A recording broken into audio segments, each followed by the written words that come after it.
Hello, hello, hello. Whoa, that's really hot over there. Hello, hello, hello. Check, check, check, check, check, check, check. I'm testing over at YouTube to make sure the sound is good there. Hello, hello, hello. Check, check, check over here. Let's see. Test, test, test, test, test. Okay. Test, test, test. A little hot. Get to see how we're making the sausage, folks.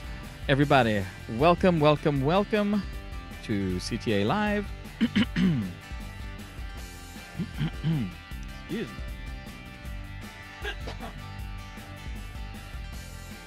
Just getting a few things set up here.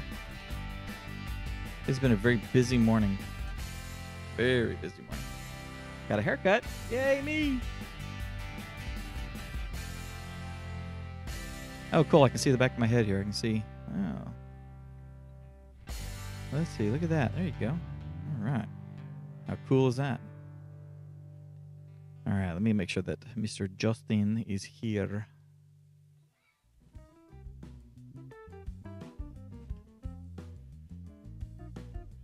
Everybody say hi in the chat room if you are here. I'm talking like a Southern belle for no reason whatsoever, sir. Oh, heavens. Been a busy morning. I'm going to go grab YouTube and make sure everything's working over there. So what's everybody been doing this week? How's everybody been doing? What's been going on? What have you accomplished? Have you accomplished anything? I kind of have. It's been an interesting week. Last week it was like a really busy week.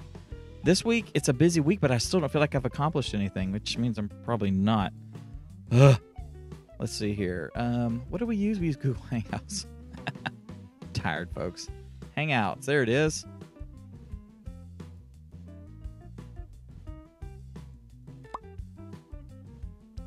All right. And doesn't look like anybody is in the chat room yet.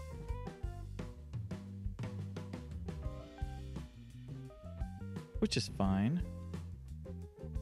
Oh, I don't want to finish my broadcast. Not at all.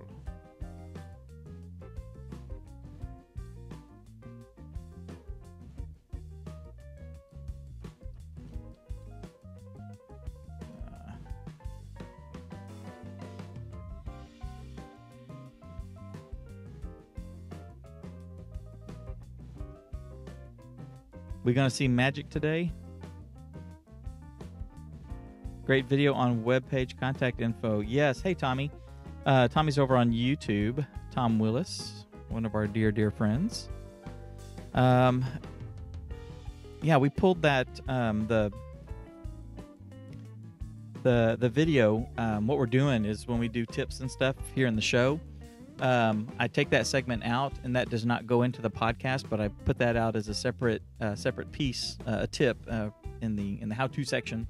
And other playlists over on YouTube, so that we can have these little concentrated bits and pieces. So thank you for that. Justin did do a good job on that, and the article and stuff too. Man, Justin's just awesome. I'm not gonna lie. All right, Church Training Academy is love now. Fantastic. I put that out as a separate piece, a tip in the how-to section. Come on, Mutify.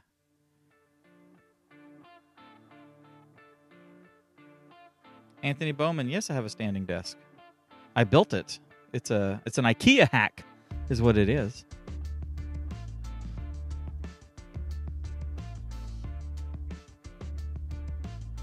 And that is good. Seem to have stalled in this window. Does that mean anything? Good. Seem to have stalled. There we go. Okay. Now I need to see.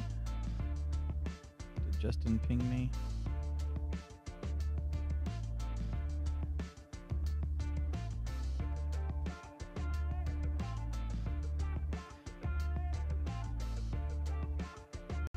I'm not kidding, guys. I was on the phone like 5 minutes before the show started, and I still had to send the email out.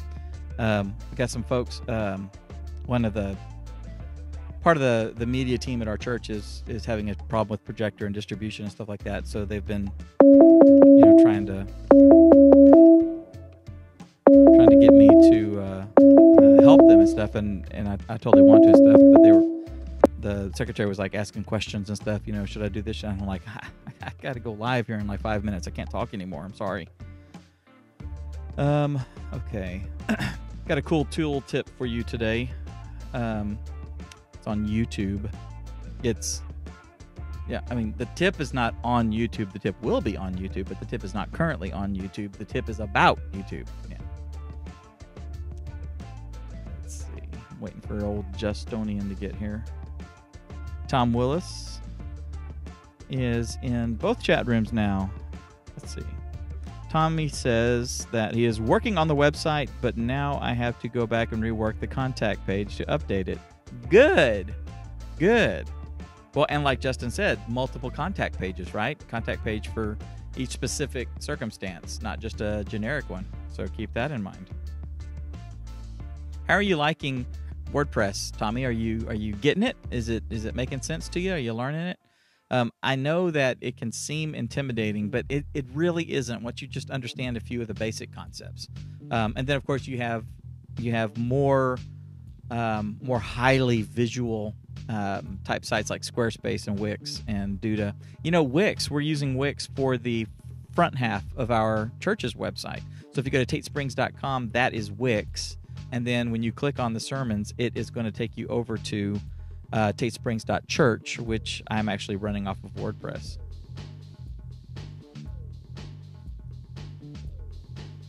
And let's see here. You know what? I'm going to lower the quality on that so it doesn't eat up so many resources.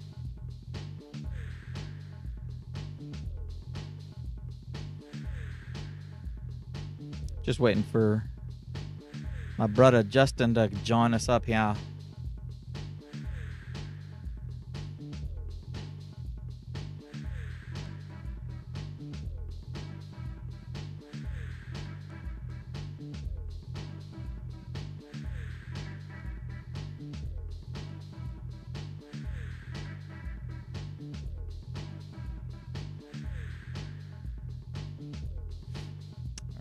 Let's see here. Yes, I am getting it somewhat. I am using Bold Grid with WordPress, and that helps.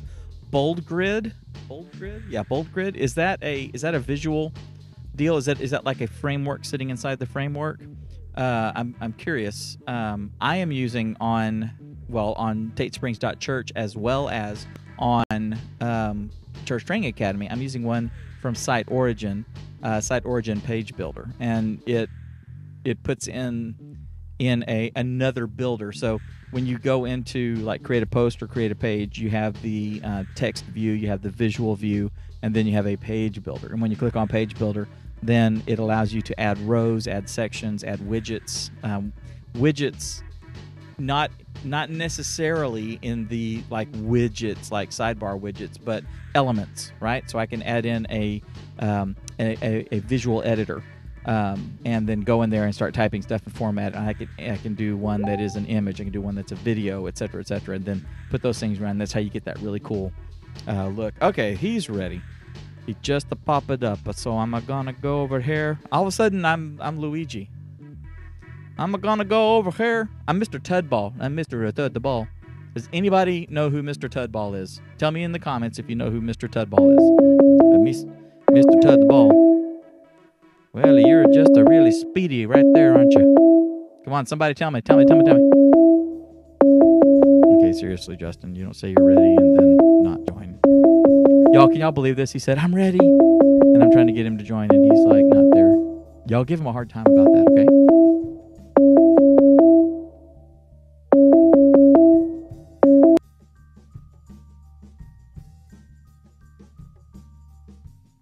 All right, we should be connected now. There you are. Yes. Let me turn your audio up here. Okay, are you there? Are you with me? Are you? I am here. I can hear you, and I am with you. Fan diddly tastic. Yeah. I got a haircut today. You did? Yes. I was supposed to get one last week. Yeah. I was going to. How do you get a haircut in the morning? Who gives haircuts in the morning? That's the best time to get the haircut. Is you pull up in front of what is it? Clips, Great Clips, and when the sign comes on at 9:00, it turns on and you hear the, then you go in there and go, somebody cut my hair. And I was like, when I was sitting there, I was trying to remember the last time I got it cut, and the last conversation I was having in that place was dealing with what the ladies around there were going to be dressing up as for Halloween. So it was a few days before Halloween. I went all the way through to November without one, and then needed to get one probably the last of November. And, well, I mean, you've seen me. I've been wearing a hat for the last week. I was wondering if I should get a hat. Yeah. All right, let's see here. Get that up and get left screen up. Awesome. Okay. So how's your morning been, sir? Busy. Yes. Busy but good. That's good. Mine's been busy too. I'll tell you what though, the lady who washed my hair wasn't all that great. Sometimes. Oh, really? Yeah. Sometimes you get the lady who's like, "Look, I know how these things go, and I'm going to give you one heck of a scalp massage, that you're going to write home about, And then the others are like, "Okay, next," and they're like, "Scrub, rinse, scrub, rinse." I'm like going, "Yeah, your tip's going to reflect this." Yeah, I have a lady that I see. I always have a lady. Whatever town I'm in, and if she leaves, then I go find another one, and that's the only person I ever see. Really? Yeah. That's and good. they usually look forward to me because I'm not Mr. Moneybags, but I do tip my hair stylists pretty well. Good. And they usually treat me well too. So That's good. yeah, I don't do a lot of extravagance, but I will take my time and spend an hour at the hair place, make sure it's done right. Good. Look at you. You're all. That said, I do need a haircut. I was supposed to go last Saturday, but she didn't have any openings, so Oy. she had like. Do you like call ahead and schedule ahead and all that stuff? Yes, because she actually works in a salon. Oh, okay. So I have to call ahead and make an appointment because she's also. I mean, she's really good. So like, I called on Friday, and she was like, "I'm already booked tomorrow," because she had like a wedding party and a quinceañera and a whole bunch of things, and she was like, "I got nothing for you." I was like, "All right, well, next week then." Dang. A quinceañera. Yep. Do they not have a quinceañera style thing for guys? Not that I know of. I know some people still do. I don't remember what it's called. It's called something else. You didn't have but one? I've never been to one. And you didn't have one? No, I did not have one. Living in No. Harlingen, would you have a bar mitzvah? I didn't live in Harlingen. I just spent my summers there. Oh, okay. Yeah, I grew up in Houston. Oh, that's right. Houston. All right, kids, Yeah. we're going to get started here. I'm going to make a little adjustment. Just bear with me for a minute while I adjustify. Is that a word? Well, Sure. While I adjustificate? Yeah. Yeah. I'll allow it. Nice. That's like 30 points in Scrabble too. Sweet. I rule. Trying to change the coloring on here a little bit. That's fine. Hey, while we're waiting, Jordan is using Beaver Builder on WordPress. I do want to try Beaver Builder. I like Divi or Divi, however you say it. Right. And I like the way Beaver Builder looks even more because you know me, I'm a drag and drop guy. Like even in our own website, I try to go in there and I'm like having a heart attack.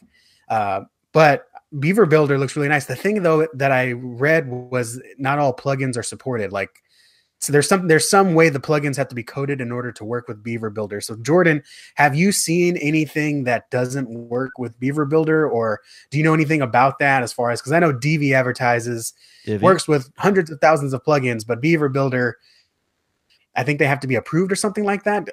Jordan, have you run into any of those? I want to know that. So leave a comment down below because I am interested. Yeah, but I want to know that before the investment. That's what I'm using Site Origin. Site Origin's page builder is what I'm using, and I really like it. I mean, you've seen it if you've looked at some of our some of our structural pages, the actual section pages and stuff like that. I put those in, and you have the ability to do like full width stretching and background videos and stuff. But there are plugins. There are video background for Site Origin Page Builder, Site Origin Visual Editor, Site Origin image, Site Origin what's it called? What's the masonry layout? Like the Pinterest layout. They have things that are specially coded to work with it. But then by and large, other plugins do work. So heck, you see me. I've got like two, in essence, the potential for two different frameworks in there, because we've got Optimized Press, and then we also have the Site Origin Page Builder framework in there for doing all of our design and stuff. And we've been able to make them all play really good. I know a lot of people that use Divi and love it, and I know Cliff Ravenscraft is using that, and really liked it. So I'm curious too of how good it is. I'm migrating a bunch of websites for my buddy Philip Nelson, and on GoDaddy, he's using one of the GoDaddy hosting levels, and when you do an install, it's like all that Beaver Builder stuff is in there, kind of cocked and loaded, ready for you to start using. That's cool. Yeah. All right, guys, we are going to get started. And, dude, I could not think of an intro. Well, let's do it last. Yeah. That's what This Week in Tech does. They don't do any of their intros until the show's over. Yeah, I know. Right. In case the conversation does change and go down a different rabbit hole. Exactly. All right. So we'll do that last. Okay, so all that's good. We're good. I'm recording. Okay, I'm going to stop the recording and get a fresh start. Awesome. There we go. Hey, guys, welcome to... Boy, that was really... Did that peak? That sounded bad. Sorry. It sounded like it on my end. Okay. Hey, guys, thank you for joining us at CTA Live. Don't know what I'm saying. Hey, guys, thank you for joining us for another episode of CTA Live, where we are going to talk about media and technology. We're going to learn how to exploit media and technology in order to fulfill the Great Commission. I am here today with my lovely and talented co-host, the intrepid, I'm giving you tons of adjectives, brother, Justin Nava. Yeah, you can take those back, because I've never been called lovely. And I've never been called intrepid. So we're going to have to open up the thesaurus and find some other words, because I'll take talented, but the other ones you can just let me return those. And the self-deprecating Justin Nava. Yeah, I'm glad you could join us today once again for another rip-roaring episode here. Yeah, this one's going to be good because it's all 100% live. Yes, and this is going to be interesting. Let me cut to me. There we are. This is going to be interesting. Before we get into our topic today, which is, I titled it in the email Through the Looking Glass. That's the only thing I could think of, that had any kind of a curiosity to it. You know what I'm saying? I mean, what do we say? Justin and I, here, NPR style. And today, Justin and I are going to be reflecting on the lessons that we've learned throughout 2017. And the impact they've had on our lives. Which is, basically what we're doing. Justin and I were talking about topics on how we could kind of end the year and kind of build up to, ending the year and kicking off the new year. And one of the things we wanted to do was do a, just kind of a reflection on things that we've learned, things that God's taught us. And, they can be in business, they can be in personal life, they can be in church marketing and stuff like that. It's just kind of a growth type thing that we want to share with you. And he and I have been talking a lot recently about really opening the kimono. That's a term that hasn't been used in a long time. No, redo it. Yeah, no. Opening the kimono is a term where you basically are transparent and showing what's going on. So. We're even taking it to the point of I'm starting to call it radical transparency, because we're just kind of putting it all out there as we go. We want you guys to to see what we're going through and how we're going through it and the decisions we're making and what God is showing us and how we're growing and how we're failing and how we're pivoting and adjusting. And we kind of want to bring you guys along on the journey as we're creating this platform for you guys to partake in. And as much as we can, we do want to share with you guys. Now, we're not necessarily going to be sharing like dollar figures and all that sort of stuff. But you will see the fruits of our success as it grows. But we want to kind of bring you guys along through the decision process and all that. And so that is what this episode is going to be partly about, is some of the stuff that we've gone through, what we've shown and what we've learned, which I think will be interesting once we've come together and joined our forces here. Did I explain that right, Justin? Yeah, you were right on. Okay. So, it's a few words. I love it. No embellishment whatsoever. He is he's the pithy, pithiest of pith. Oh yeah. I mean, why would I don't like it when people just talk to hear themselves talk, So if I have something to say, I will say it. And if I agree with you, I'm just gonna let you know I agree with you. I don't need to add on anything else. If anything, me attacking on my own 2 cents is just gonna devalue your 2 cents. So, go with it. Yeah, like you described it. You're the what did you call it? Charismatic front man, and I'm the calm, wise sage. Mr. Oz behind the curtain. Yes. Yeah, the calm, wise sage. Yeah, there you go. You're the sage. I like that. Okay, so before we get started, though, so today, this week, however you want to look at it, our tool tip that I want to share with you guys is, let me just completely start that part over again. This is how we make sausage, folks. It's what you get with the live. You get all the dirty and nasty broken pieces and stuff, and then you get to see it polished up later. This week, for our tool tip, we want to share with you a little YouTube trickery, and it's actually not YouTube trickery, but it's something really cool in YouTube that I don't know if you guys are using or not.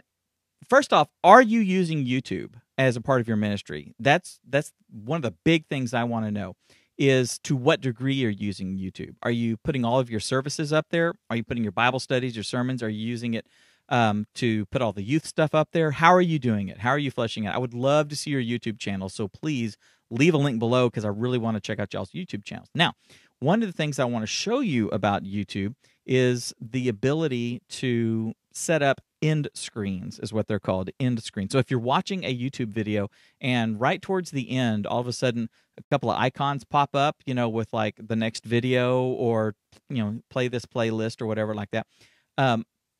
If you're wondering how to do that, YouTube has basically a little tool inside where you can do that. So let me take you over here to, this is the Tate Springs Baptist Church. That's our church. This is our video manager inside YouTube. Now, I am at the very beginning stages of putting this YouTube channel together. This is not by any means, we're not even really publicizing this. We're putting them on our website and kind of leaving it at that. Not really building too many playlists, not doing any intentional playlists, everything. This is just literally the beginning stages here, okay? But I want to show you something. One of the things that you can do, I'm going to click on, this is in the video manager. So when you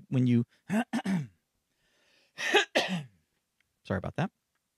So when you log into your YouTube channel, if you click on your icon over here, your user icon, and go to Creator Studio, it will eventually take you to the Creator Studio. There it is. And it shows you how many views you've got, subscribers, all that sort of stuff. As I said, we're not really publishing this or pushing this right now. So all of this is all new. If you click on Video Manager, you can go to your list of videos that you have uploaded. And then you can see some more information. All of a sudden, the internet got slow on me. I'm going to pause that. There we go. And when you get to the video manager, you can see the different videos and the different items that you have here. Now, check this out. If you choose one of the videos and hit edit, it's going to bring you up to where the editor is, where you can, you can add a thumbnail and put in your description and your title and all that sort of stuff. But check this out. Right up here at the top, end screen and annotations. If you click on that, it is going to take you to a little editor.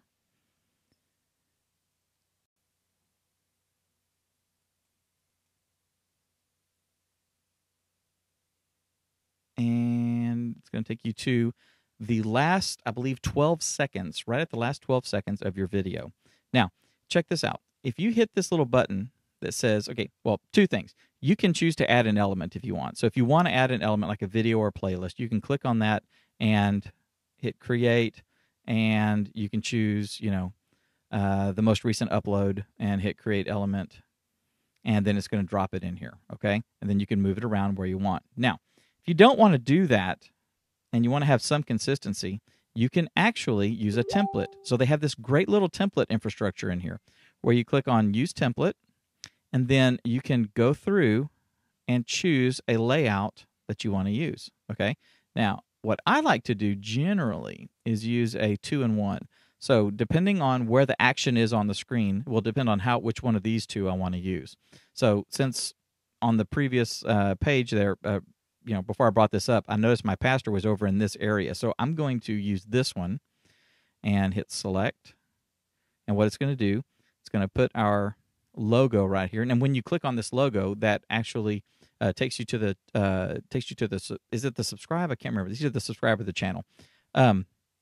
Now you can choose a playlist or a video in these two areas right here. Okay, so I'm just going to choose one, hit the little edit element right here, choose a video or playlist, and I am going to choose one. I want them to see the very first of our Heaven Bible series, Answers on Heaven Bible series. I want to promote that.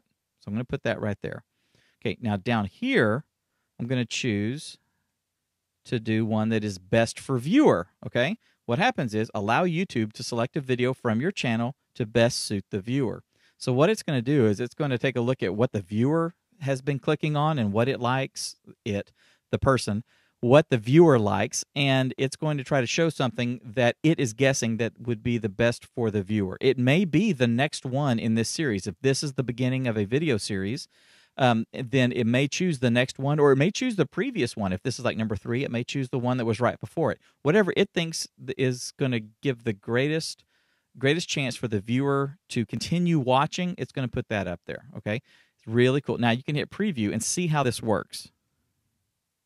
Father, I want to pray this morning that you would call dads and husbands and moms and families to bow their knees and to make a commitment and a decision, Lord, to repent, to confess their sins, Lord, and really to enjoy the promised land. And so, Father, we pray this morning that you would move during this time of invitation. In Jesus' name, amen. Would you stand?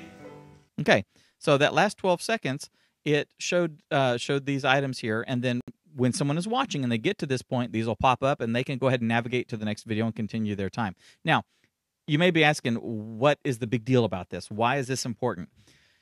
In order to gain and grow your presence on YouTube, okay, in order to increase the chances that your videos will show up in search results, for example, you saw me, I put that little link in there about the Answers on Heaven. If somebody types in, what is heaven like? Then I want to increase the chances that our video is chosen to show that answer, what is heaven like, right? So I'm going to do things like in the description, I'm going to put some information about heaven. The Bible talks a lot about what heaven is like, things like that. And then maybe some scripture or something, whatever you want to put in there, something that is something semantic that YouTube will be able to say, there's a great chance that this video actually answers the question that this person is asking. In order to increase the chance of that, you need to have a channel that has some authority, okay, which means that it has a lot of views.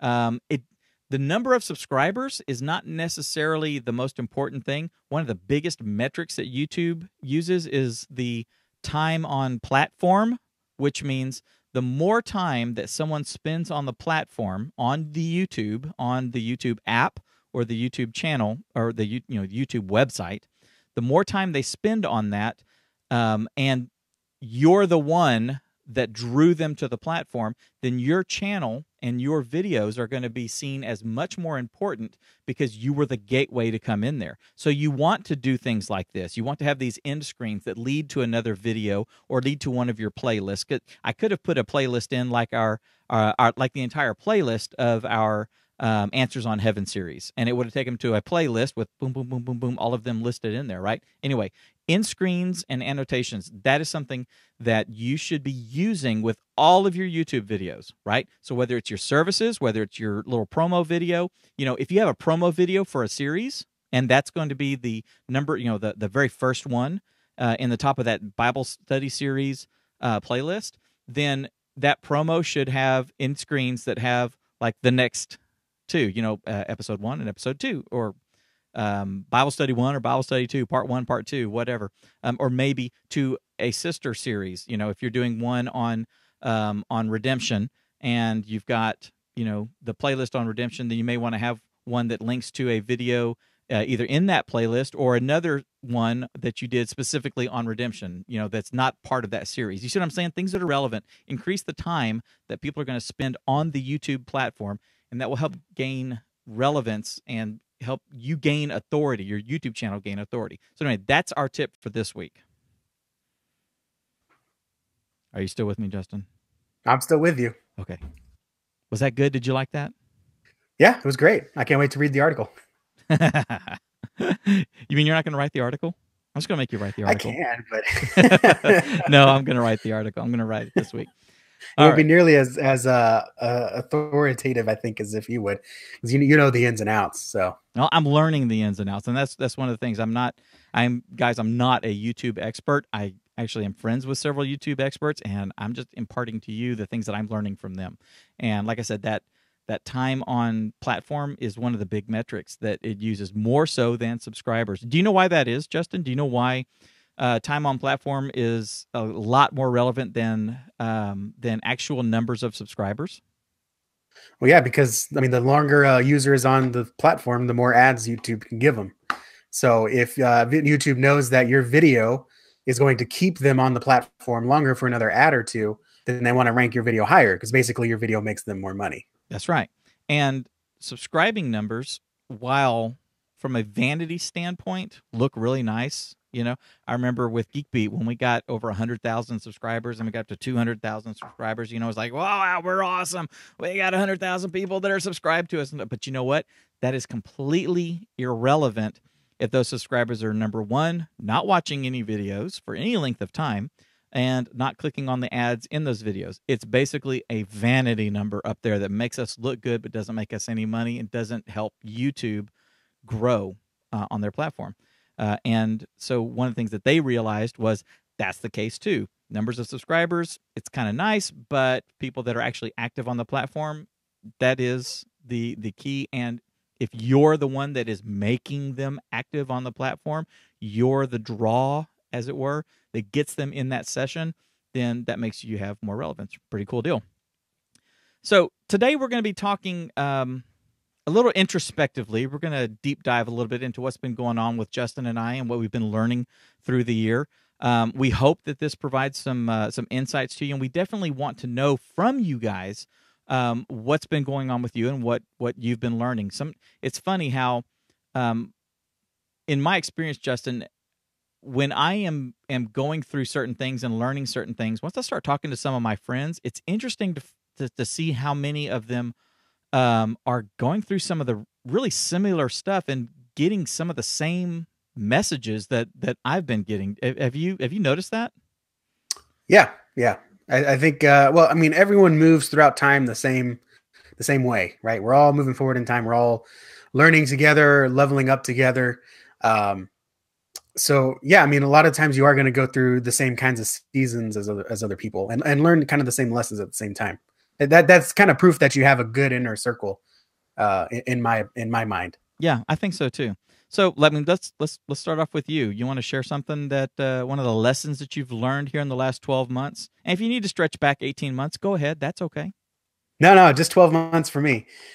So one of my biggest lessons was actually realizing that there's a quote, and I cannot remember. I'll have to look it up while you're talking, but there's a quote that says 1 is the most dangerous number in business. If you have a business that makes $1, that's a bad business. If you have a business that sells one product, you're limited in how much profit you can make.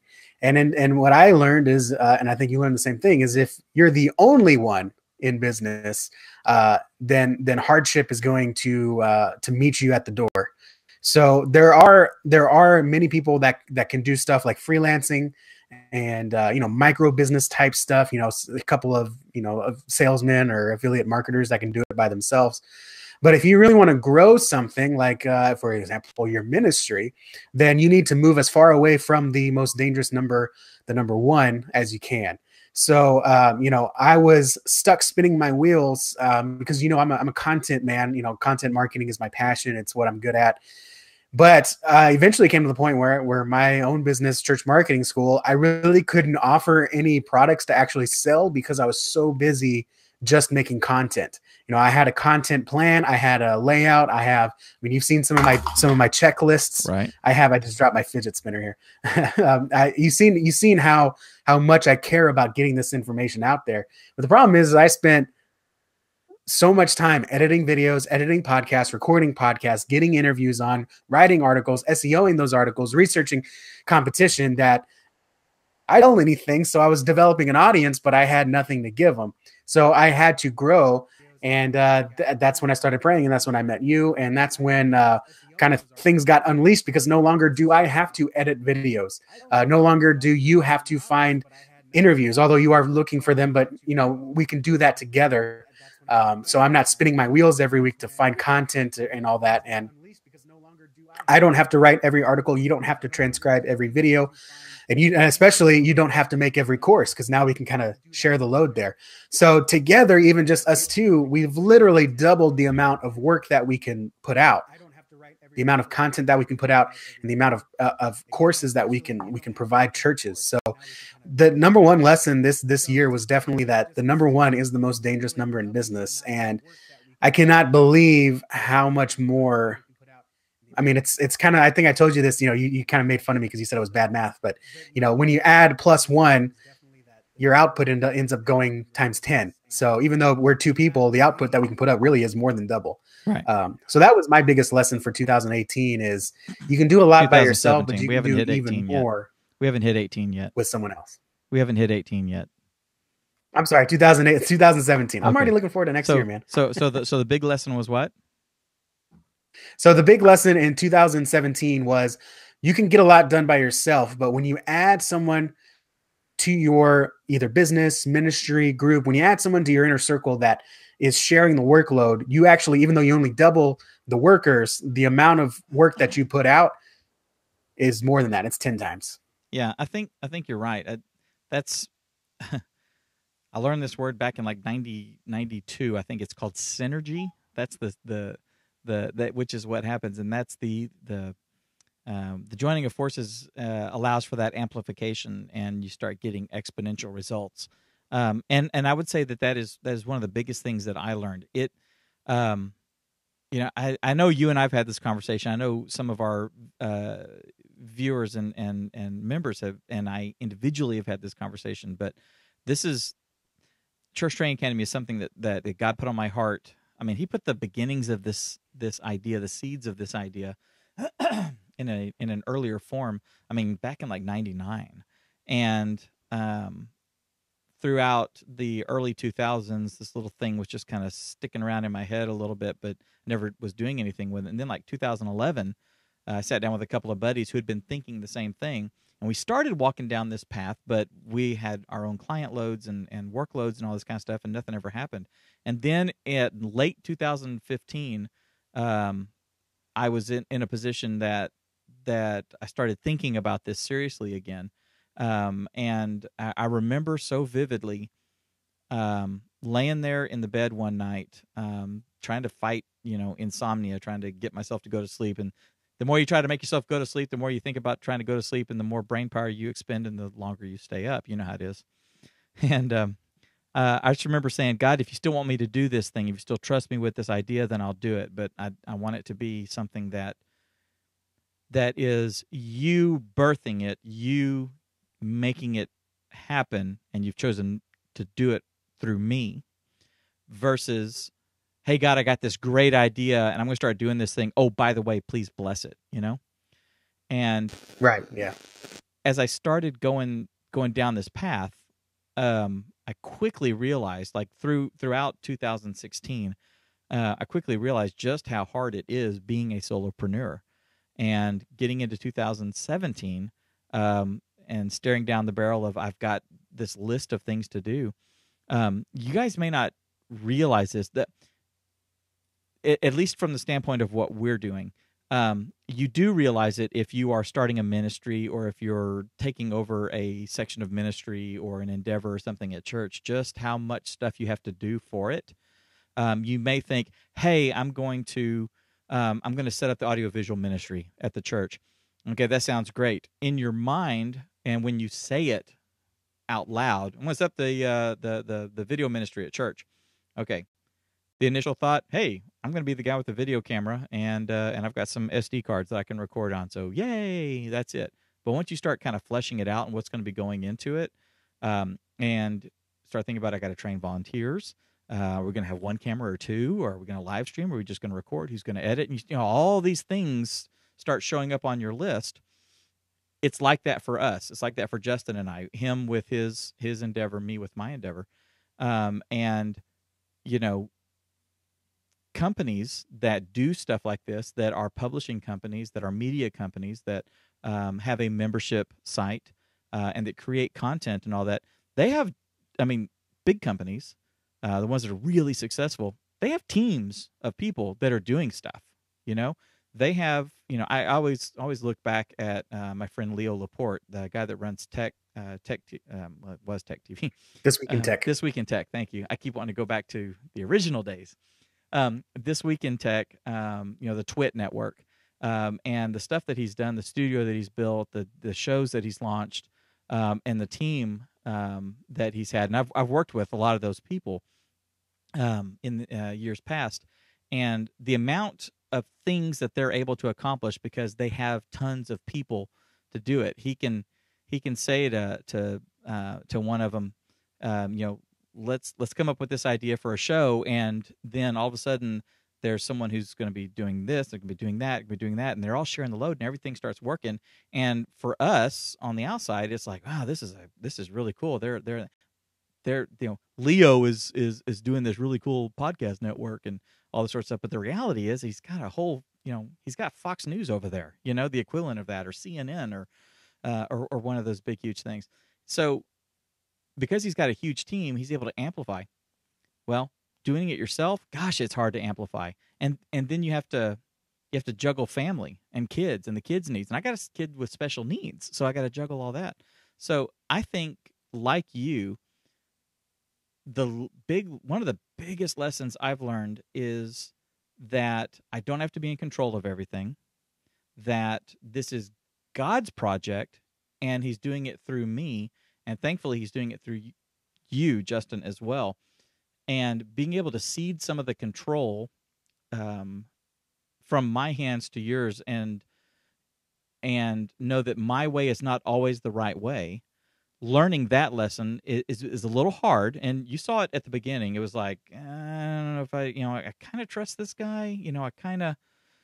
He's got some good ideas and stuff, but the shift from this guy is helping me to, no, this guy is my partner, and it's me and him now against the world, walking down this path, and we are going to build this thing. And his ideas are just as valid as mine, and my ideas are just as valid as his. That's a big, huge. That's a big matzo ball I put out there. That's a huge leap of faith, I guess, and I guess that giving up control in order to accomplish the task, or the huge project, is one of the things, and learning to further trust the Lord in his guidance and stuff, I think is probably the largest lesson, I guess. And it seems I'm constantly learning that. So you would think that I finally would have gotten it, Know what I mean? Yep. Yep, man, a few words. Okay. What else have you learned? So I got all kinds of things written down here. See, I And couldn't one of the do things that. that I've kind of, it's one of those things you always know in the back of your head, but you never really practice it until you're in a position to actually have to, or until you actually need to. And that is the power of saying no to the little things so you can say yes to the bigger things.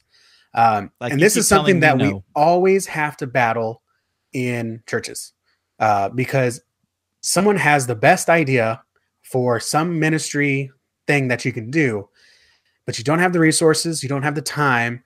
You're going to have to pull something from another area to make this idea happen. And churches, we hate saying no. This is one of the things that we still struggle with today. Is if Susie comes in and says, "Hey, I have a great idea to start a food pantry," who would say no to that? If Rhonda comes in and says, "Hey, I want to do this shirt donation for Haitian kids," I mean, who would possibly say no to that? But the reality is that Rhonda's already involved in 4 ministries. So if she's going to run this T-shirt ministry, or if Susie's going to run a food pantry ministry, she's going to have to eventually say no to running choir practice, or running kids choir, or helping out in reception. They just don't realize that right away. And I've learned this myself, because there's a lot of things that I want to do, but I can't do them. So the most simple is, obviously, I love TV. I love comic books. I love all the nerdy media, basically. But this year, starting church marketing school and then moving into church training academy, there's a lot of things that I don't get to do anymore, or I say no to, because I actually want to be building something greater. So I don't get to watch The Punisher right when it comes out and binge it in a weekend like I used to. There's a lot of TV shows that I started that I don't watch anymore, because I'm actually working towards an end here. And then a couple other things is, my wife is having to learn that too, because she's in school right now. She's getting her master's, and there's a lot of things that she has to say no to. She has to say no to the other college kids that are going out, for dinner or for a movie or something like that. She has to say no, because she has to stay home and study. A hard one that we did was we had to say no to my daughter taking dance class. She had dance class before school, and for that right now, because my wife's studying. I'm trying to build this up. We're already sacking one night for Awana and Saturdays with family, and we just don't have the time or the money really to pay for a dance class. And so, we said no to that. We kind of took that extra savings and we used it to get her into a private preschool. So we sacrificed, something that was nice and worthwhile, because she loved dance class and it taught her, mobility. But we used the resources to put her into something even bigger and better, which is a private preschool, where she's just super, super thriving there. And it's hard to say no to things like that. But when you say yes to the bigger things, I mean, you can accomplish so much more. One of the biggest problems in churches that I consult with is that they have 100 people and they have 17 ministries. That's not unheard of, but really in my head, that's unacceptable, because what you're doing is you're fracturing your church, trying to accomplish 17 different things, and 10 of them don't even match up with your mission. They're worthwhile things, but if you keep saying yes to everything, eventually you're going to pull someone from another ministry. You're going to kill off another ministry, or you're just going to spread everyone so thin that just nothing gets done. And everyone gets there burned is a out. way to. Yeah, exactly. Everyone burns out. So one of the biggest things, and it's hard because my friends are talking about TV shows that I'm not watching. They're talking about movies I'm not watching. My dad's saying I'm doing too much, and I shouldn't be working till 11 o'clock at night. But 2 years down the road, 3 years down the road, when we actually get this thing off the ground and we have the proper audience and we're causing real life change in the ministry, in the kingdom, none of this stuff, none of the TV, even as difficult as it is right now, even Jill's dance class, missing a year of it, is not going to matter compared to my wife doing the job she's called to do, compared to me doing the job that I'm supposed to do, and compared to Jill, who is much more ahead of hopefully other kids because she had the private, smaller classrooms, more intensive preschooling.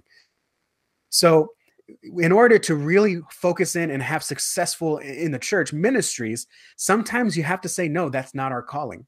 And one great example of this is actually a church in my hometown. It's called Vista Community Church. Someone came with the heart, with the passion to start a food pantry for the church.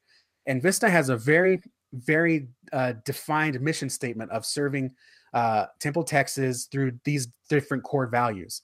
And the food pantry didn't exactly line up. So they had to say no to having their own food pantry. They said, this doesn't line up with our resources. This doesn't line up with our vision. This doesn't line up with our core values. However, there is another food pantry in town run by a church. So what we're going to do is we're going to help support their food pantry. And so really they kind of funneled anyone that had an interest in that. They funneled it to another church that it is thriving with that. So instead of everyone trying to pick up a weakness and try to make it better or create a ministry out of nothing, they were actually encouraging others to find ministries that are succeeding and just double down and make them better. Something that I learned this year is, you have a goal, you have a vision. That means you have to say no to things that don't align with that. And for me, I read a lot less comic books. I watch a lot less TV. I go out a lot less. My wife and I, we eat out a lot less. I'm cooking a lot more at home to save money for her school, to save money for Jill's preschool. But, 2 or 3 years down the road, it's not going to matter if I watched The Punisher 2 weeks later, if I saw, some movie, or if I didn't see it, because I said yes to the bigger things, and I did more. I did more for the kingdom, basically. Right. Yeah. Just drop that anywhere. Sorry, I had a pastor calling me. I was gonna turn it off. Yeah, I agree. That's one of the things that that I have learned. I'm a people pleaser, I guess. It's weird. I think I was telling you. I'll share this with the audience. I'm a people pleaser, but I also really don't care what you think. Isn't that weird? Does that make sense? I have. Yeah. It's you want to. It doesn't make sense, but I feel where you're coming from. Right. It's one of these things where. Pardon me. It's one of these things where I think one of my love languages, and I don't think I've ever really, I've gone through the class so many times, but I don't think I've ever really thought about what my love language is. I think words of affirmation are one of my love languages. So when I get a pat on the back and told I did good, and that I did something that mattered, it does matter to me. And I want people to know that they can count on me. So when someone says, "Hey, can you help us at the church with this?" "Hey, Dave, can you shoot this? Can you bring your video camera and take pictures and all this sort of stuff for this thing? Are you doing anything Thursday night? Can you spare 2 hours?" That kind of stuff. In my heart, it's like, of course, I totally want to do it. Between you and me, if we didn't ever have to charge, for our membership and stuff like that, I would be content to just give. I'd be content to sit down and do one-on-ones, over a Skype call with every single person I possibly could, in order to help them out and get it. But we can't do that. You and I can't eat on that. We can't grow the business. It's completely irresponsible of us as business owners and as family men to just give the farm away. We can't do that. But in my heart, I want to do that. Now, on the other side of I really don't care what you think, I guess maybe that's in the in where my beliefs are and what I do and the way I'm going to live my life, and the things I'm going to do, the decisions that my family and I make. I really don't care what other people think about that. But the saying no, I think, is a huge thing. I find myself, and it hurts sometimes because. You were hitting it on the dying to self side of it, right? So, the reality is that, we can always go back to Netflix later and binge on whatever it is. I still haven't finished Firefly. I know it's sacrilege. I finished Firefly. Yeah, I know it's sacrilege. But, I'll always be able to go back and watch it, and if it goes off of Netflix or whatever, then it'll be on Amazon, or I'll borrow the discs from a friend. Who cares? That stuff is all temporal. None of it matters. We can always watch it later, with the exception of Star Wars. I have to go see that at the movie theater when it first comes out. That's just what I do, and I don't care what you think. There's an exception to every rule. That's right. But it's also good because it's my pastor and I are going, so we're doing the midnight showing next week, Anyway, close parentheses on that. The dying to self and dying to my desires and stuff like that is something that I've been learning, and it's hard because I really do want to say yes to people. I do want to say, sure, I'll be happy to, thank. I have to give my church credit, and give Jared, who you guys met last week, credit, because when Jared and I sat down a couple months ago, he said, "Tell me what you're doing with Church Training Academy." And I said, "Well, here's what we're doing." And I laid it out for him, and here's where what God has told me to do, and the ministry / business that He's put me in, and blah blah blah. And here's our goals. And as I started talking with that, I mean, his eyes just lit up, and he's like, "Well, first off, I want you to know the church is behind you 100%, and whatever I can do personally, and as a pastor and as your friend, however I can help, I am at your disposal." And I'm sitting there going, "Dude, that's huge right there." But then also he said, "I also want you to use the talents and skills that you have and that you've been using at our church and stuff, but we want to contract you to do it because I want to make sure that you're being compensated because this is your livelihood, and I don't want you to ever think that the church is abusing the talents and stuff that you have, and because I mean, the live streaming at our church sucked. I mean, it sucked bad. It was horrible."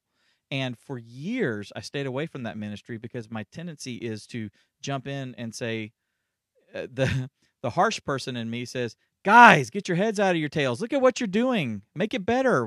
Come on." The reality is people didn't know how to do that. And so I came in and started teaching them how to do it and helping them in this area, and this area, and this area and stuff.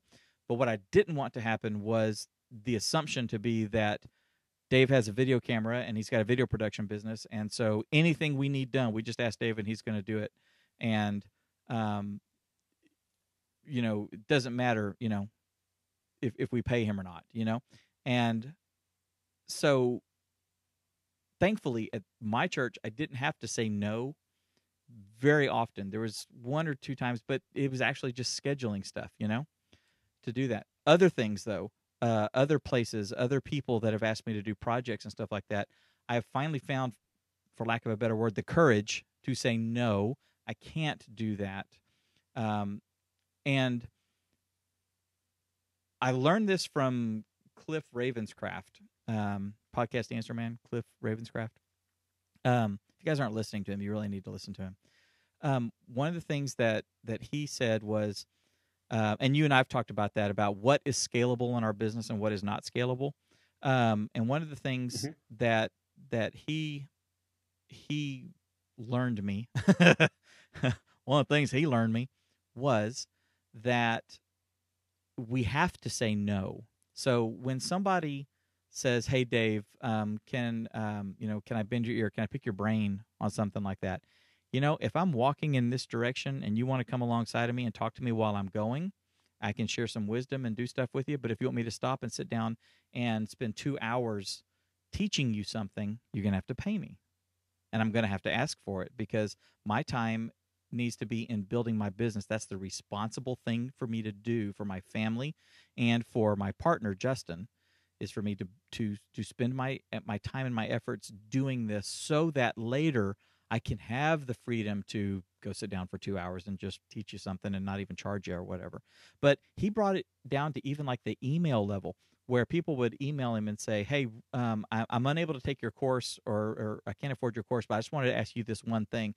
And he said, "You know what? When I respond to those emails, I end up spending 45 minutes crafting the answer to them." And he said, "I can't do that because if I do that 3 times, half my afternoon is gone, and I should be creating a course, And I get those emails, I get those.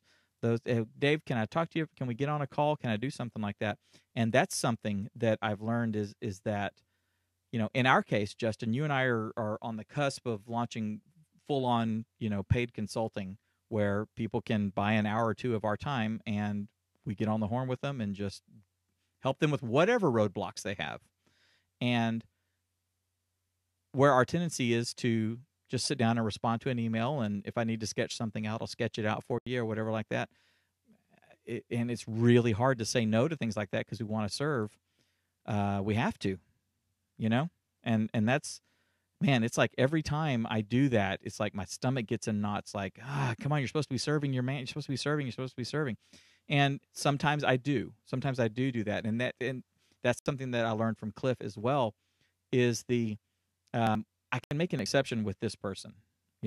I can make an exception with this person. I will do for a few what I really wish I could do for all. I will do for a few. But I won't do for everybody because eventually I want to be at a point where I have the flexibility to say, you know what? I'm just going to give this away. I'm going to take a week and I'm just going to answer. Email me whatever you have, and I'm just going to sit here and I'm just going to answer emails and I'm going to shoot these private videos. I'm going to do all this sort of stuff. Whether you're a member or not, I'm just giving. But I got to get to a point where I have the financial ability to just push pause and give. You know what I'm saying? Absolutely. Nail on the head right there. Yeah. So that's all I have. Do you have one more thing?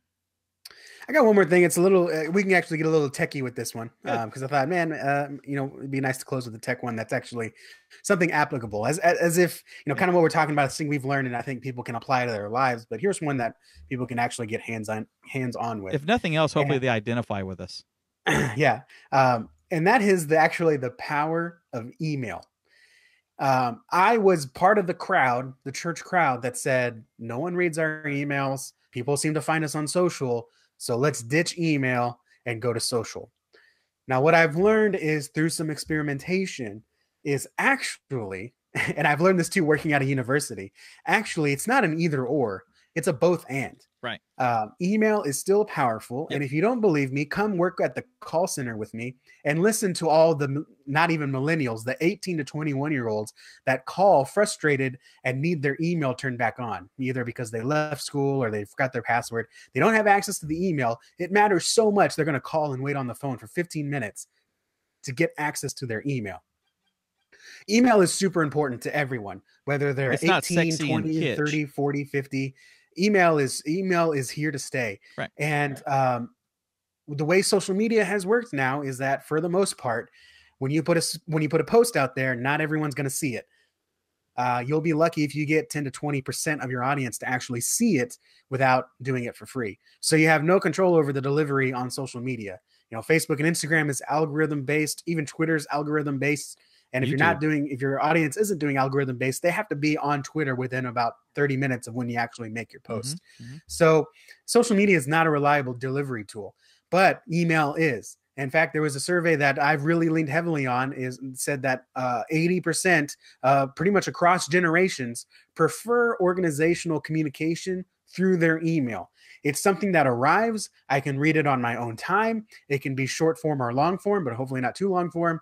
It can have calls to action. And I know as an organization, when I send it, they will get it. It may land in a promotion box, maybe, hopefully not if you do emails right, but they will get it. Now, whether they open it, that's another story we'll actually get into in a future course. But email is still super powerful. And since I started utilizing email in my own business, I pretty much tripled the amount of sales and affiliate references just by sending intentional emails. So email is still powerful, but the way most churches use it is not. And when I try to say this, like someone's like, hey, how do you prefer to get, what do you prefer to make announcements with, Facebook or Instagram? And I comment email. And I'm literally like laughed out of the thread. Like Facebook notifies me, you've been laughed out of the church communications thread.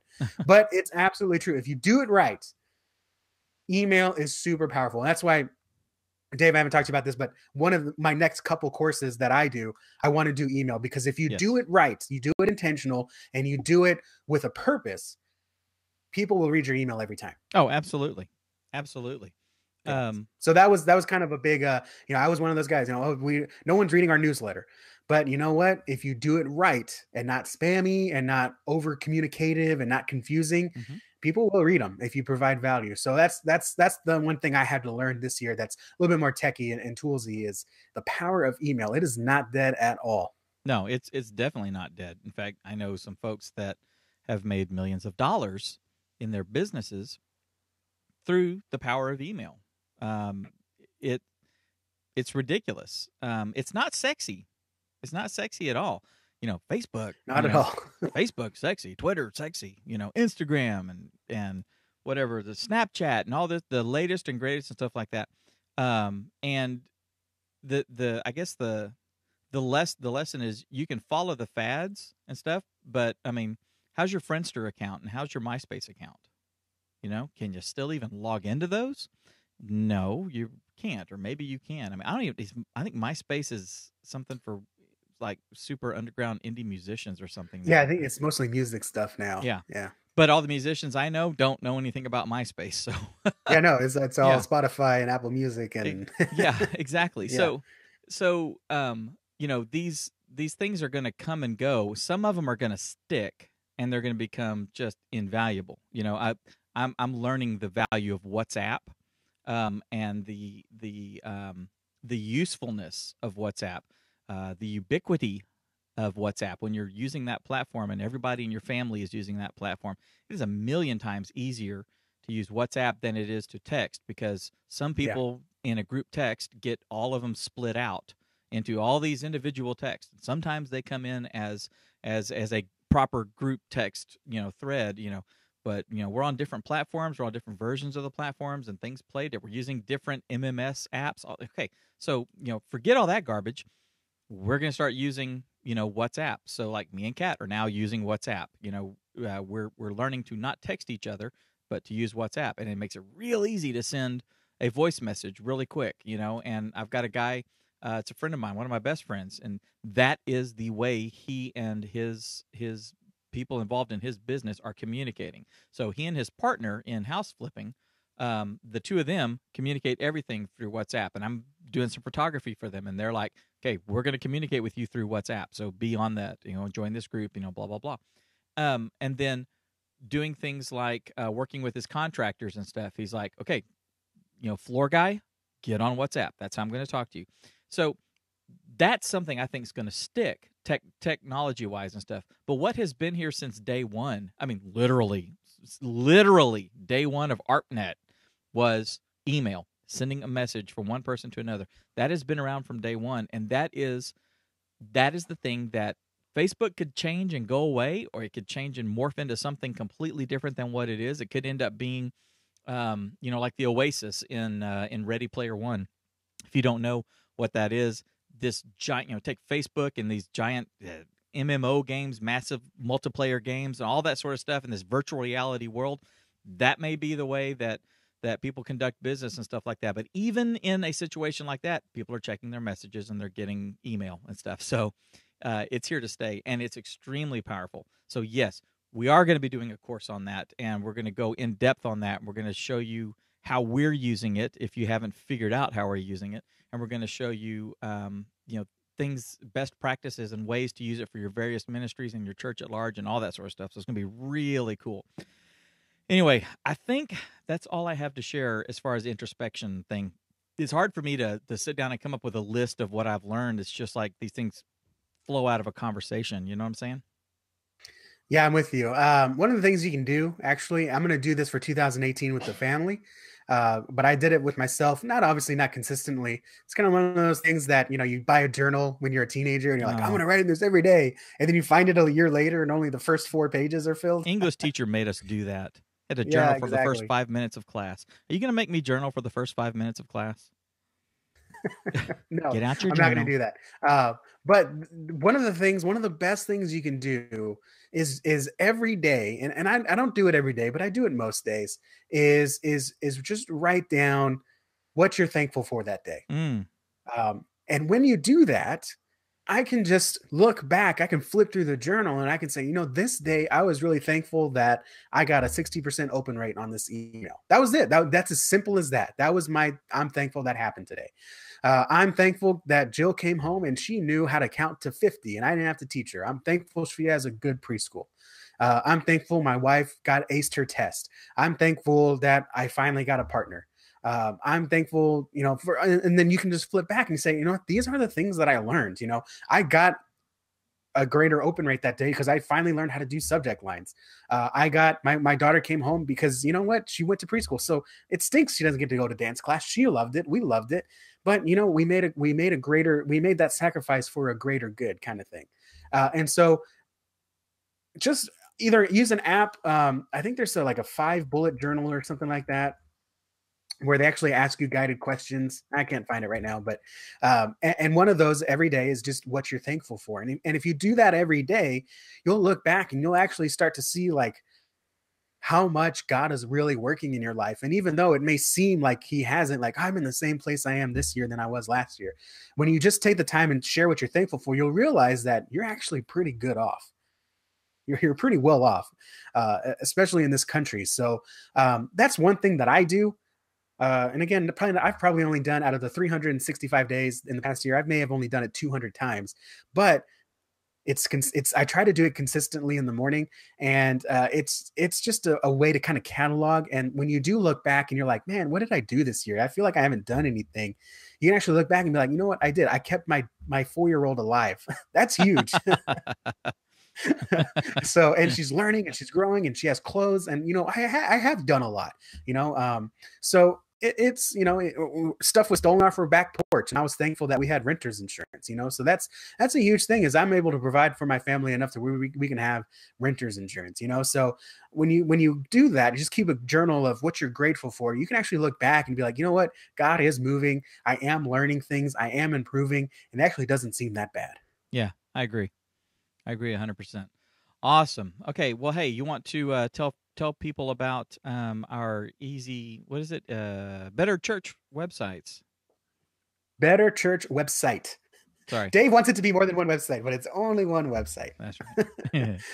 BetterChurchWebsite.com. There you can go and get our free guide, 7 church website essentials. And this is a guide that we actually gave to our members first. And Tommy said it was like a light bulb finally turned on in his head. You know, he's sitting here, he's got a website, but there really wasn't much. From what I understood, there wasn't much direction on what he should be doing with the website. You know, we fall into the trap of, you're a business, you want to be legit, you got to have a website. Or you're a church, every other church has a website, you need to have one. But the question always comes down to what goes in a website. What actually brings people in from the website? Because remember, your website, it's your number one marketing tool. This is what people are going to check to come visit your church. So on your website, you need to have these 7 essentials that bring people in. So that's what this free guide does. And you just crack it open, you look it over, you think, okay, I can do number 1, I can do number 2, maybe number 3. I have to think about it a little bit, get input from the leadership, and you will get going. If you do nothing else with your website, then these 7 essentials, you will still be bringing in new visitors to your church. And one of those things that we talked about that was the big aha moment for everyone last week was the contact forms. That's one of the essentials. I usually don't give those essentials out for content, but I was like, man, no one's still doing this. And this is a common business practice, but you just don't see it in churches. So that's one of the essentials. So if you got last week's, there's still 6 more. So go over to betterchurchwebsite.com and get your free guide. Fantastic. Guys, thank you so much for joining us. This has been a different episode. We've been a little more introspective, and I feel like I've been extremely verbose, and I apologize for that. But hopefully you can identify with us. This is not we weren't doing this to be self-serving. We like I said at the beginning, we want to be transparent with our audience. With our friends, with our members. We want this is a relationship. This entire journey that Justin and I are going on is a very personal thing for us. This is what Justin and I have intentionally decided is, for the foreseeable future, the path, the career, the life that we're providing for our families is through this. And so we want to be transparent with you guys, let you know what we're thinking, let you know our fears. You know, we need to hear confirmation that we're on the right track, or no, go this way. You know, that's not to say we're just going to go by some random whim. Somebody has an idea and puts it out there. We're just going to go, okay, and just run off and stuff. But with thought and deliberation and stuff, we want and value y'all's input. And I mean, we're giving you ours. You're taking ours. I mean, we're seeing those results, which is amazing to think that people are actually listening to us and making changes in their ministries based on what we're saying. How cool is that? But it works both ways. So this is part of that. Part of that transparency. And I'm going to make just a short announcement here for our members. We're actually beginning to publish. I haven't put them in there yet, but we're beginning to publish our staff meetings. So staff meetings, whatever. Partner meetings. Our partner meetings are. I don't know what you would call them. Yeah, what are we calling them? You know, our.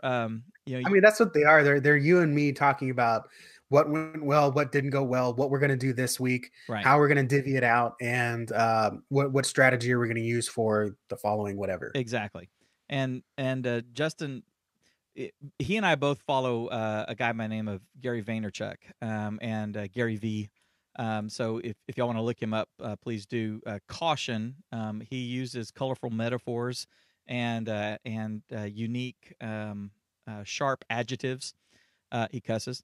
But if you'll just kind of compartmentalize that and listen to the knowledge that and the wisdom that he is putting out, it is tremendous. One of the things that he talks about is document.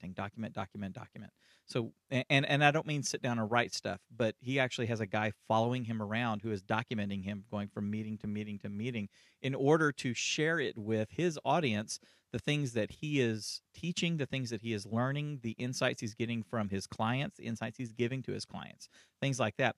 And Justin and I are watching Michael Stelzner over at Social Media Examiner do the same thing. He's got a show called The Journey, and you're literally sitting in a room. It's funny. In one of the episodes, I saw him sitting at the hotel in the lobby with my friends David and Luria, folks that I worked with Geek Beat and Geeks Life.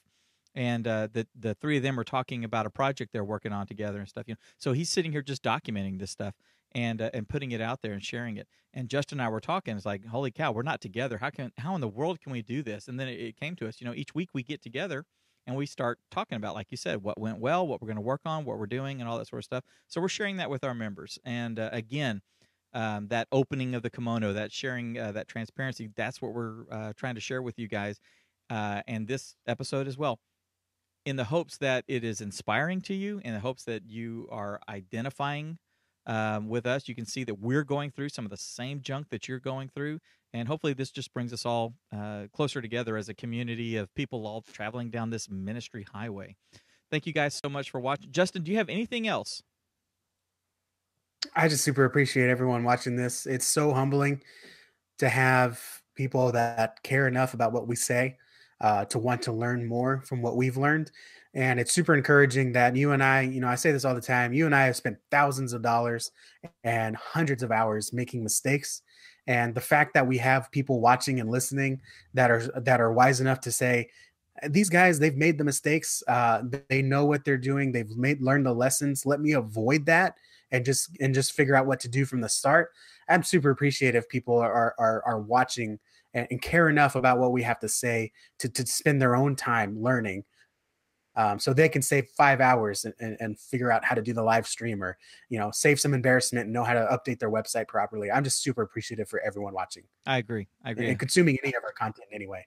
Yeah, I agree. And guys, be sure to share our content, the stuff that we're making. We're making it for you, and we're making it so that you guys can share it with other people in your church, other ministries, people that you know, people that are outside the ministry. The cool thing is that we target everything with a ministry aspect and stuff, but the principles and the things that we're teaching, really apply in all business and personal stuff as well, and personal projects and all that sort of stuff. So please share that. Thank you guys so much for watching. Take what you've learned today, please, and go out and change lives. And the show's officially over. You want to? What's going on in the chat room there? Not much. Jordan wanted to know when the office hours are coming out. They will be coming out soon. Not the office hours. The meeting. Yes, the meeting. The meeting or the or Hangouts Live for members. The meeting recording that we did on Zoom. It will be coming out soon. I need to look at it. I've basically been really, really busy and haven't been able to. I'm trying to get back to that window. Where'd it go? Come on. I've been really busy working on a whole bunch of different stuff, including client work and stuff. So I'm going to get that in. I need to make that section and get it put up in there so that we can start adding to it each week, as well as editing the questions and answers and stuff that we're doing in our bi-weekly. Is that what it is? Every 2 weeks is called bi-weekly, right? I actually looked it up, and it could go both ways. If you look up bi-weekly, it says every 2 weeks or every 2 months or something like that. Okay. Let me look it up again. So our bi-weekly, confusing. our twice monthly, how about that? Our appearing or taking place every 2 weeks or twice a week. Okay, so not twice a week. Is it twice a week or is it every 2 weeks? Yeah, I think that got dumbed down. I think everybody thinks it's this, so might as well put that in the definition too. Our twice monthly, every other week, every other Thursday night from 8 to 10, CTA Insiders, our members, the folks that are members of our little community here, we gather online in a video conference, and we're calling it. Hang on. CTA Insiders Mastermind Live. So Insiders Mastermind Live is what we're calling it. And basically it's group coaching. So we work, help each other work through whatever roadblocks, whatever projects, things we're not understanding, things that we need to learn, questions and answers, all that sort of stuff. And each one of those is being edited out, segmented, question with the answer and stuff. And going to be published in the member section of our website, so that everybody, whether you were able to be there live or not, everybody will be able to learn from that question and that answer. And we're going to try to make it as searchable as we can, so that if you want it live streaming, and then boom, just anything that had to do with that, you'll see a course and some tutorials, and then like questions and answers and stuff, all that sort of stuff. So that's what we're working on for you guys as well. So what show is playing in the background of your your deal? Let me look. Is that Daredevil? No, what is it? It was Empire Strikes Back, and now, it is. It's the Daredevil movie. Yes, it's the Daredevil movie. Yep, it sure is. Yes, I made a playlist on my media server that I called Sagas That Matter, and so it's a playlist. Actually, that's not the Sagas That Matter. Now that I think of it, it's not. That's a different playlist. That is a playlist of my superhero movies, which that is one of, and Star Wars, and I think Lord of the Rings. I think Aliens is in there as well. I think. Oh, and the Harry Potter ones, I think. Anyway, that just kind of playing back there. Okay, I just want to make sure there's no like blood and guts splattering out when you're talking about. Yeah, I know. The alien one. Yeah. No, usually before the show, I put on one of the Star Wars movies and put it on there. Yeah, I like that. It adds to the geekery behind me. I am going to change it up though. I'm so ready. I am going to change some of this up. I put out a feeler, and let me ask you guys in the chat room, what do y'all think? That is dominantly Star Wars all back there. And I think the only difference is right here. You see that? That's a little shelf for Indiana Jones stuff. I'm an Indiana Jones fan, so I've got a 12-inch. I've got a Lego set. Got a Mr. Potato Head that's kind of hard for you to see at that angle, and a couple of 3 3/4-inch figures. But the rest of it is all Star Wars, and the rest of my shelves in here are Star Wars stuff. Can't see. Let's see right there. That's the Dagobah playset from the mid '80s. So I've got all that sort of stuff. But I mean, look, I've got cameras. I've got old cameras. I've got old film cameras. I've got like old televisions and reel-to-reels and film projectors and all this kind of stuff. And that's another passion of mine is like old technology. I love it and stuff. So I'm thinking about mixing some of that in with the Star Wars stuff and kind of having a nice little hodgepodge of an old projector and then Luke Skywalker standing next to it, stuff like that. I know, and you're sitting there going, no. But I am against it. Why? Everyone agree with me. Why? Everyone agree with me. Okay, well, first of all, I like the geekery. I like the George Lucas theme you have. Now, maybe if you get the camera that George Lucas used, that would fit the theme of the background, Okay. or an actual reel of Star Wars. Right. But I'm eventually, hopefully after Christmas, I'll have all my stuff. I'm asking for a bookshelf, and hopefully I heard someone's getting me a backdrop. And I want to have my Iron Man stuff behind me. Yeah. But the other thing is that, and I'm going to be absolutely frank with you, and I can do this because this is the live show and no one's going to see it after this, unless they come and watch the replay an hour in. Is when I see people have old stuff like antiques. I mean, even if it is antique on their stuff, it makes me think that they're yearning for that time.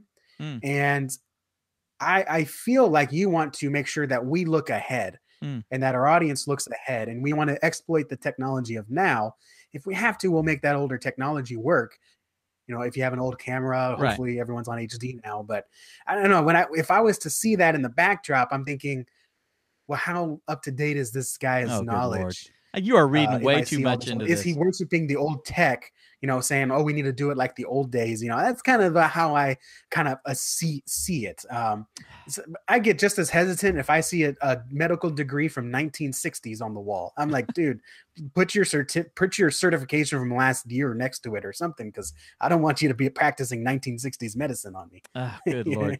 See, most people, when they see that, they say, wow, this guy's been practicing medicine for the past 50 years. He knows what he's talking about. Only you would take a look at my appreciation for communication and technology and old radios and stuff, and an appreciation for the past and where it all started and the history of it and the antiquity of ancient technology, and the love for the genius that people had back then when they were rubbing two sticks together and made it all work, and see, oh, he doesn't think into the future. Only you. I mean, is it only me? Is it only me? Let us know down in the comments. That's what I would see. That's what I would immediately see on my, like, oh, why has he got old cameras up there? Like, going by that, I should take away the original trilogy stuff and only have Rey standing up back there. Luke Skywalker, who? Only Rey, because she's the most recent. What's the matter with you? No, I'm not saying most recent. I'm just saying if I saw it in the back mixed in with the Star Wars stuff, I would think, like, is that a storage shelf? Like, is that just where he puts, like, I don't know. That's bad merchandising if you're thinking if it's a storage shelf. And it's Star Wars. I mean, if you have all Star Wars, then yeah, it's like, oh, he collects these things, and he's been collecting these things. I'll have Iron Man behind me, so they'll know a little bit more about it. Yeah, I can see where you're coming from, but that's why I vote no, because I personally would rather see George Lucas, Star Wars, Indiana Jones. Put some American graffiti back there if you want. I don't care. But if it's and granted, it's. I don't know. I don't have that affinity. I sell all my old tech. As soon as it gets a year out of date, it's gone. Goodbye. Right. We have in my drawer right here. We have Bridget's original iPhone 1 because I did keep on to that. Because honestly, actually, I didn't have one. I didn't have the iPhone 1, so I was like, we'll keep it. It's kind of dinged up, but we'll give it to Jill and she'll have some appreciation for it or something. But you know what they say. Other than that, it's like. People I just give everything away. People sell it or give it away or whatever. I don't care to hold on to stuff like that. People who don't learn from history are doomed to repeat it. Yes, but you can still document that stuff and then get rid of it. Well, then you're really going to freak out, because what's happening after the holidays is this area right over here, that shelf is going to probably be moved under the window over here. And a mid-century television cabinet is going to go there. One that has the spindly legs that are about 18 inches or maybe 2 feet, and has like the corrugated cabinet that opens up and rolls in. This is from like 1960, I think, that TV cabinet. And it's going in there with my 32-inch screen is going to go in there. And sitting on top is going to be an Atari 2600. So, and like a record player. So you're really going to be freaking out if I'm going to be like gritting my teeth, like, "Hey, Dave, I'm happy to be here." That's funny. It's obvious. And maybe that's part of it too, because that's not my thing. Like if you had, and I'm gonna own up to this, if you had a shelf full of Commodore 64 and Atari, the old Famicom, you know, like an actual Famicom, you know, then I'd be like, okay, that's cool. Like he's been collecting that stuff. But I guess because I'm not a video guy, I would look at that and be like, I guess maybe because I don't know. I get there's a difference between, I guess, playing vintage games and trying to film on vintage equipment. Well, see, maybe there's some disconnect with me, but absolutely let us know down in the comments. There has to be a disconnect because I'm not filming on vintage equipment. I'm taking old equipment and I appreciate it, especially if it's some of the old video cameras and stuff I use. Yeah, but you can still play and use an Atari. I mean, I have an NES in my closet that I bust out and play. Like you can actually use it. Right. Well, maybe that's just then you'll be happy when let's see, where is it? Where those stormtroopers are, I'll have my Commodore 128 sitting there, and sitting next to it my Atari 800. How about that? Is that better? Yeah. See, honestly, that's better. That's a little bit because I don't know. It fits. I don't know what it is. I'm just telling you what I immediately thought when he posted that on Facebook. Like, hey, I'm thinking about replacing this stuff. I'm like, no, don't get rid of the Star Wars. No, I'm not getting rid of it.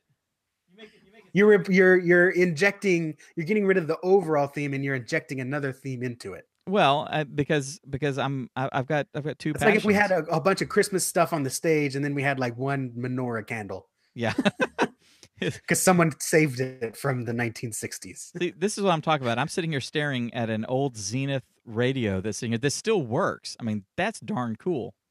That is, you know, I know it's kind of bright and stuff. Sorry about that. That's really cool, but it's sitting here next to some Star Wars stuff.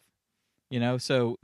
What I want to do is I'm going to put like some of my big Star Wars figures up here on this shelf that I can look at, and move the Zenith, you know, back over back over there, and put it, you know, have it sitting there with like a film reel or something, you know, from so it's like one shelf has some stuff on it, the other one has some Star Wars stuff on it, you know, that kind of deal, so that it's a nice little hodgepodge, because Dave is not just a Star Wars guy. Dave is also a communications guy and an old TV. I mean, I listen to old time radio.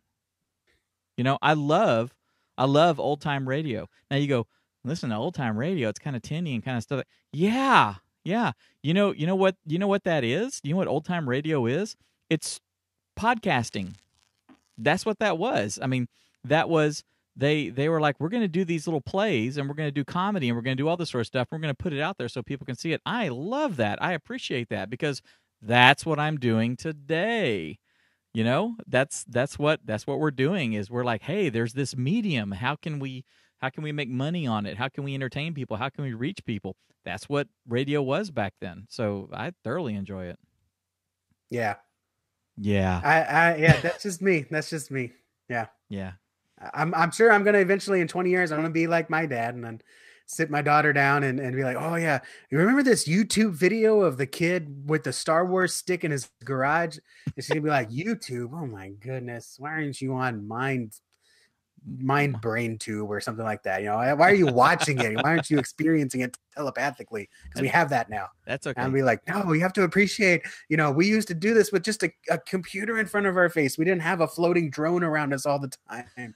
We had to sit in front of the computer. I had to go home and record this. We couldn't step into a virtual reality studio and do this. You know, I'll be the same way, I'm sure. But that was just, you asked for my opinion. Now you can say, I want your praise, but if you don't give it to me, then you can go away. You know, kind of like we talked about today. I don't care. Yeah. What is it? I'm a people pleaser, but I could care less what you think. Exactly. Yeah. It's kind of like, you know, you bring some over for dinner, like, oh yeah, I really want you to love my wife's cooking, but if you don't have to come over ever again because you're dead to me. That's right. I mean, don't let the doorknob hit you in the butt on the way out. Okay. All right. Well, I'm gonna finally get back to work. Yes, you go get back to work, and we can actually give whoever had the guts enough to stay around while we've just been bantering incoherently here. We'll give them a break and let them return to their lives. Yep. All right, guys. Thanks for watching, and hope you have a great rest of your week. Bye, guys. We'll see you next week.